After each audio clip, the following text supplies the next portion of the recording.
दिल्ली में वायु प्रदूषण एक बार फिर से खतरनाक स्तर पर पहुंच गया है और सवाल यही उठ रहा है कि क्या जो शीतकालीन सत्र का आज आखिरी दिन है, विंटर सेशन का आज आखिरी दिन है, उस दिन भी लोकसभा में इस पे चर्चा होगी या नहीं। विपक्ष मांग कर रही है चर्चा की। हमारे साथ कांग्रेस पार्टी के सांसद सुखदेव भगत हैं। सर, आप लोगों की मांग, सरकार का कहना कि विपक्ष के हंगामे की वजह से कल लोकसभा में इस पर चर्चा नहीं हो पाई। मैं समझता हूँ कि जब राहुल गांधी जी ने इन बातों को रखा था और हमारे संसदीय मंत्री जी ने कहा विजिलेंस एडवाइजरी कमेटी में भी बातें आई थी। मैं समझता हूँ इतने ज्वलंत मुद्दे पे किसी विजिलेंस एडवाइजरी कमेटी की बातें सरकार के खुद संज्ञान में है और कोई नई बात ये नहीं है। ये बातें आनी चाहिए और उन्होंने कहा था बहुत स्पष्टता से, हम लोग भी ये चाहते हैं कि एक ब्लूप्रिंट हो, एक रोड मैप हो, सरकार क्या पॉलिसीज क्या है, चाहे शॉर्ट टर्म की बात करें या लॉन्ग टर्म की बातें करें या फिर बहुत जहाँ पे जो ट्रैफिक की भी बातें करें, तो जो कंजेशन का जो जो एरिया है, तो जैसे लंदन वगैरह में टैक्स वगैरह लगता है, क्योंकि ये पूरे प्रदूषण के जो ये बातें आई हैं, ये कोई आपदा नहीं है, ये हमारे द्वारा ये क्रिएटेड सारी चीज़ें जिसके कारण हमें सफ़र करना पड़ रहा है। लेकिन सरकार इतनी गंभीरता से क्यों नहीं ले रही है? केवल दिल्ली की बातें नहीं है, जितने मेजर सिटीज है उसमें लगातार ये बातें आई है। पिछली बार की बात करें एयर क्वालिटी इंडेक्स का, पिछली बार भी ये अलार्मिंग सिचुएशन था, आज भी है। तो सरकार को कोई ब्लेम ना लगा के, मैं समझता हूँ सरकार को संवेदनशीलता दिखलानी चाहिए और यहाँ के लोग एक प्रदूषण ये क्या होता है मुक्त वातावरण में रह सके, ये सरकार की जिम्मेदारी बनती है। जिम्मेदारी सर बनती है, लेकिन दूसरी तरफ विपक्ष का एक और विरोध प्रदर्शन विंटर सेशन के आखिरी दिन, आखिरी रात में कहूंगा, शुरू हो गया। तृणमूल के कई सारे सांसद पूरी रात संसद के अंदर ही बैठे रहे। आप लोगों ने देर रात तक प्रदर्शन किया जी राम जी पर। अब बिल तो पास हो गया है, आप लोग चाहें ना चाहें, पहले तो विरोध प्रदर्शन के मायने क्या और आगे क्या रोड मैप है?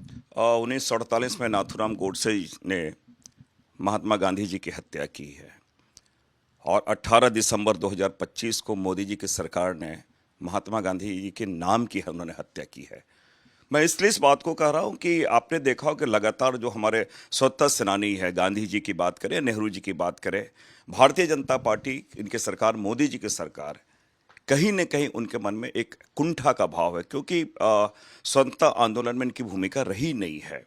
आज विश्व के करीब 100 देश, 139 देशों में गांधी जी की मूर्ति लगी हुई है, लोग नमन करते हैं और एक मैं समझता हूँ राष्ट्रपिता वो हमारे हैं और राष्ट्रपिता का ये अपमान, ये हम जरूर कहना चाहेंगे। आखिर कारण क्या है? अगर दूसरी बात की, इस बिल के माध्यम से जो लेबर ओरिएंटेड जो प्रोग्राम थे, और स्वयं मोदी जी ने भी बाहर स्वीकार किया था कि ग्रामीण क्षेत्र में सबसे ज़्यादा रोजगार देने वाला ये योजना है, फिर आपने बंद क्यों किया? अगर आपको लगता है कि कुछ इसमें परिवर्तन लाया जा सकता तो मैं ऐड ऑन कर देते उसमें, और जो लगता है कि ये बहुत ज़्यादा फिजिबल नहीं है उसको आप हटा सकते थे।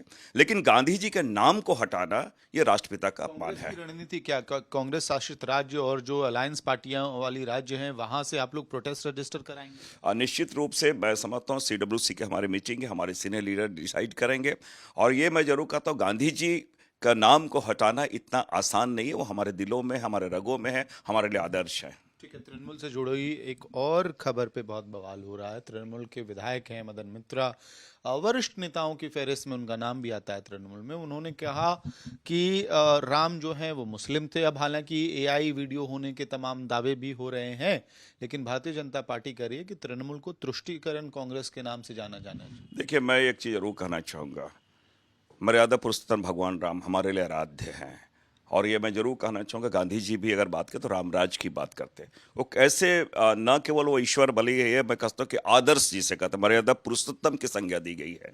तो वो पता नहीं उनके स्रोत क्या है, उनके हिस्ट्री क्या है, लेकिन इतना मैं जरूर कहना चाहूँगा जो हमारे लिए आराध्य हैं। और ये मैं जरूर कहना चाहूँगा कि इस प्रकार की चीज़ें, पता नहीं उनका सोर्स क्या है और क्यों वो इस प्रकार का वक्तव्य दिए हैं, ये तृणमूल कांग्रेस के वो नेता जाने। हमारे लिए तो राम आराध्य हैं। के लिए बहुत बहुत धन्यवाद। तो तृणमूल के सहयोगी दल कांग्रेस की तरफ से भी बात कही जा रही है कि सोर्स क्या है मदन मित्रा के ऐसे बयान का, ये वही बता सकते हैं, लेकिन राम सबके लिए आराध्य हैं, कांग्रेस पार्टी के लिए आराध्य हैं। ये बात सुखदेव भगत कांग्रेस पार्टी के सांसद कह रहे हैं। वीडियो सहयोगी लोकेंद्र के साथ मैं भारद्वाज, दिल्ली आज तक।